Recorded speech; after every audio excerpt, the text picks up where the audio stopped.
Welcome back everyone. बात करेंगे किसके बारे में? हम बात करेंगे यहाँ पर टाटा स्टील शेयर के बारे में। देखिए, टाटा स्टील शेयर में आज के ट्रेडिंग सेशन में एक अच्छी तेजी देखी है। अब ऑप्शन चेन पर हमें क्या दिख रहा है ये हम समझेंगे। ऑप्शन चेन पर जब हम देखेंगे तो ऑप्शन चेन पर हमें दिखाई दे रहा है क्या सपोर्ट हमारा कहाँ पर बना हुआ है, सबसे पहले समझ लेते हैं। तो सपोर्ट मेरा बना हुआ है 180 की स्ट्राइक प्राइस पर। रेजिस्टेंस मेरा कहाँ पर बना हुआ है? रेजिस्टेंस है मेरा 182.5 पर। तो स्टॉक के अंदर 180 से 182.5 की एक रेंज यहाँ पर दिखाई दे रही है। तो अगर 180 मिल जाए सपोर्ट पर तो खरीदारी कर सकता हूँ, 182.5 मिल जाए तो बिकवाली कर सकता हूँ। दो ही ऑप्शन मेरे पास हैं। तो मैंने क्या किया, यहाँ पर देखिए 180 की एक लाइन खींची, स्टॉक सुबह में बड़ी तेजी से ऊपर आया, 180 पर प्रॉपर तरीके से रुकता है।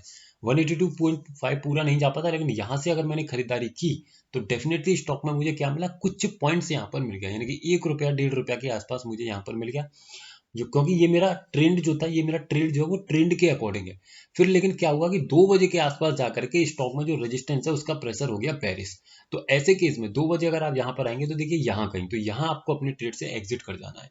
क्यों? क्योंकि जब प्रेशर बेरिश बनेगा तो ऐसे केस में स्टॉक में मोमेंटम क्या रहेगा, बेरिश रहेगा। और वैसे भी 2:30 बजे के बाद हम ट्रेड्स को एग्जिट करने की कोशिश करते हैं। यानी 2:30 बजे से पहले मेरा जो हुआ ये वाला ट्रेड, 2 बजे से पहले जब रेजिस्टेंस का प्रेशर बना, रेजिस्टेंस का जो प्रेशर है यहाँ पर आप देखेंगे 182 से 180 पर बना।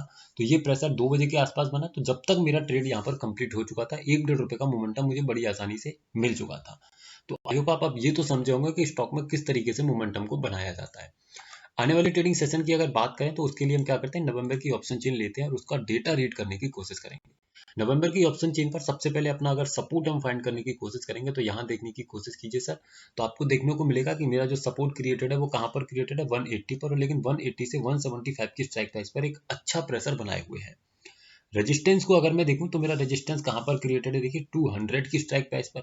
और 200 की स्ट्राइक प्राइस से नीचे की तरफ मुझे नजर बना करके रखनी पड़ेगी, है ना, 2 3 स्ट्राइक प्राइसेस पर।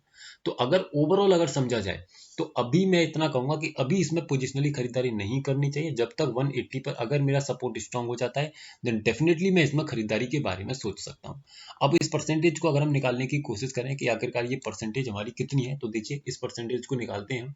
तो 1238 इसको डिवाइड करेंगे हम कितने से, 1396 से, एंड मल्टीप्लाइड करेंगे 100 से। तो ये निकलेगा 88%, यानी कि 88% चांसेस हैं कि जो मेरा सपोर्ट कहाँ पर बना हुआ है, 180 पर बना हुआ है, वो नीचे की तरफ शिफ्ट हो जाएगा। तो और उसी के साथ में और नीचे की तरफ नजर घुमाएंगे तो आपको 170 पर भी ओपन इंटरेस्ट देखने को मिलेगा। तो ऐसे केस में मेरा पॉइंट ऑफ व्यू है कि आपको वेट करना चाहिए 180 या फिर जिस भी स्ट्राइक प्राइस पर मेरा सपोर्ट जब तक स्ट्रांग नहीं हो जाता तब तक मैं खरीदारी नहीं करूंगा मेरे पॉइंट ऑफ व्यू के हिसाब से। तो वीडियो सिर्फ एजुकेशनल पर्पज है सर। अगर आपको किसी स्टॉक के बारे में क्वेरी है तो इस नंबर पर व्हाट्सअप करके पूछ सकते हैं, और हमारे व्हाट्सअप चैनल को अगर आप ज्वाइन करना चाहते हैं तो कर सकते हैं, जिसका लिंक आपको नीचे डिस्क्रिप्शन में मिल जाएगा। Thank you so much for watching the video.